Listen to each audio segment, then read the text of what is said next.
Hello everyone, welcome back to the channel. आज हम लोग आ चुके हैं अपने टॉप 10 इंपॉर्टेंट क्वेश्चन के थर्ड क्वेश्चन पे, जो कि पूछ रहा है कि डीमिंग क्वालिटी फिलॉसफी क्या है और उसके क्या मायने हैं क्वालिटी मैनेजमेंट में। ठीक है, तो चलते हैं पहले बुकिश लैंग्वेज, फिर मैं आपको अच्छे से डिस्क्राइब करके बताऊंगा होता क्या। Dimming quality philosophy emphasize continuous improvement, customer focus, and management responsibility for quality. His famous 14 principles highlight the need for leadership, training, teamwork, and elimination of fear in the organization. Key ideas includes improving process continuously, reducing dependence on inspection, building quality into process, encouraging employees involvement. Deeming believed the most quality problems are caused by poor management system, not workers. Deeming philosophy helps Japanese industries achieve global quality leadership and remains relevant in modern quality management practice. Dimming की quality philosophy का main focus था continuous improvement करना, customer satisfaction पे ध्यान देना और management की responsibility पर ये सब कुछ होता है। ठीक, डीमिंग के अकॉर्डिंग क्वालिटी सिर्फ वर्कर की जिम्मेदारी नहीं थी, बल्कि मैनेजमेंट की सबसे ज़्यादा जिम्मेदारी होती है। सबसे बड़ा रोल किसका होता है? मैनेजमेंट का होता है। उन्होंने 14 प्रिंसिपल दिए, वो इसके बाद अभी एक्सप्लेन करूंगा। नीचे एक बढ़िया सा चार्ट बना हुआ है, पर पहले समझ लेते हैं कि बुकिश लैंग्वेज क्या कह रही है। ठीक, 14 प्रिंसिपल इसके बाद बताता हूँ। उन्होंने 14 प्रिंसिपल के थ्रू बताया कि ऑर्गेनाइजेशन में स्ट्रांग लीडरशिप होनी चाहिए, प्रॉपर ट्रेनिंग होनी चाहिए, टीम वर्क होना चाहिए और फियर फ्री वर्क एनवायरनमेंट होना चाहिए। ठीक है, ऐसा नहीं कि वो कोई वहाँ पे काम जो कोई कर रहा है उस पर कोई दबाव होना चाहिए।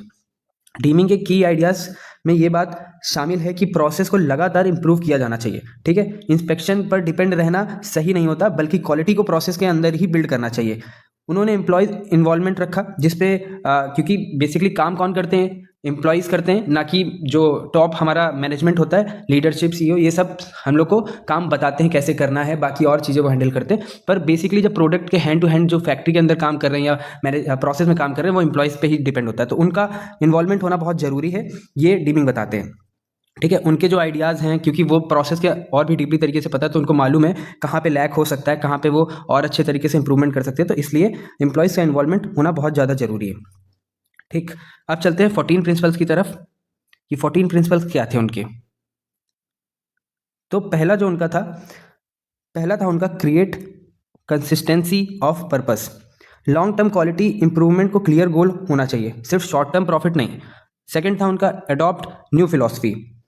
ओल्ड वर्किंग स्टाइल छोड़कर क्वालिटी फोकस माइंडसेट अडॉप्ट करो। पुरानी जो चीज़ें हैं उनको छोड़ो, अब नए जो चीज़ें आ रही हैं, जैसे अगर नई फिलॉसफी में अगर अब बात होती है कि आज की टेक्नोलॉजी का यूज़ करिए, ठीक है, कागज़ की जगह आप लैपटॉप का यूज़ करिए, तो ये ऐसी चीज़ें, अब नई चीज़ों पर ध्यान देना जरूरी है। स्टॉप डिपेंडिंग ऑन इंस्पेक्शंस, सिर्फ चेकिंग पर डिपेंड मत रहो, प्रोसेस में क्वालिटी बिल्ड करो। फोर्थ बताता है focus on total cost not price tag, सिर्फ सस्ता सप्लायर नहीं, ओवरऑल क्वालिटी और लॉन्ग टर्म को कॉस्ट को देखो। फिफ्थ बताता है improve constantly and for ever, process को कॉन्स्टेंटली इंप्रूव करते रहो। ठीक है, रुकना नहीं है, हमेशा इंप्रूवमेंट पे ही ज़्यादा ध्यान देनी है। एक बार अच्छा रिजल्ट आया, अगली बार कोशिश करनी है या तो ये मेंटेन करना है या तो इससे अच्छा और रिजल्ट आके देना है। सिक्स बताता है institute on the job training, employees को प्रॉपर ट्रेनिंग दो ताकि वो बेटर काम कर सकें। सेवेंथ है इंस्टीट्यूट लीडरशिप,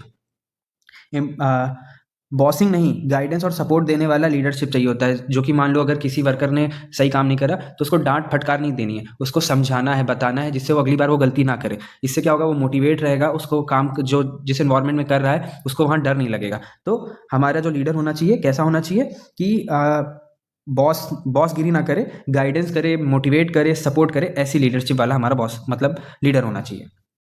आठवां है ड्राइव आउट फियर, एम्प्लॉयज़ को ऐसा इन्वायरमेंट दो कि उनको वहाँ पे डर ना लगे, वो ओपनली अपनी बात रख सके, ओपनली अपनी बात बता सके किसी को भी और आपको भी, मतलब आप अगर आप लीडर हैं तो। Ninth, break down barriers, department के बीच कोऑर्डिनेशन और टीम वर्क बढ़ाओ। ठीक है, अगर आपके डिपार्टमेंट हैं या टीम्स हैं या कोई प्रोजेक्ट है, तो उसमें ऐसा होना चाहिए कि कोऑर्डिनेशन जितना अच्छा रहेगा उतना अच्छा आपका काम चलेगा, उतना अच्छा टीम वर्क जितना रहेगा उतना अच्छा आपका काम चलेगा। तो डिपार्टमेंट्स के बीच कोऑर्डिनेशन और टीम वर्क बढ़ाते रहना है। 10th है एलिमिनेट अनक्लियर स्लोगन्स, सिर्फ स्लोगन्स नहीं, प्रॉपर सिस्टम और सपोर्ट दो। 11th eliminate management by objective, सिर्फ टारगेट पे फोकस मत करो, प्रोसेस इंप्रूवमेंट पर फोकस करो। 12th है remove barriers to work pride, employees को अपने काम पर गर्व फील करने का मौका दो, कि अगर उन्होंने काम करा है तो उन्हें अप्रिशिएट, अच्छा काम करा है तो उनको अप्रिशिएट करो। ठीक है, अगर कुछ गलती भी हो गई तो उनको डांटो फटकारो नहीं, प्यार से समझाओ, बताओ, सपोर्ट करो। 13 implement education and self improvement, continuous learning और स्किल डेवलपमेंट पे इनकरेज करो। 14 है हमारा make transformation everyone's job, quality improvement सिर्फ मैनेजमेंट नहीं, सबकी रिस्पॉन्सिबिलिटी होती है। ये था हमारा 14 प्रिंसिपल थे डीमिंग के। ये एग्जाम में आएंगे, आपको ऐसे लिखने रहेंगे, ठीक है। और मैंने एक्सप्लेन करके भी बता दिया है, जिससे आप अगर ये पॉइंट्स लिखे तो उसके आगे आप एक्सप्लेन भी करेंगे तो आपको और भी अच्छे नंबर मिलेंगे। इसे पता चलता है एग्जामिनर को कि बच्चे को सिर्फ रटा नहीं हुआ है, उसने एग्जैक्टली पढ़ा है, इस वजह से उसने अच्छे से एक्सप्लेन करा है। ठीक, तो इस यहाँ पे हमारा थर्ड क्वेश्चन खत्म होता है। इसी के साथ मिलते हैं फोर्थ क्वेश्चन में। तब तक के लिए जय हिंद, जय भारत।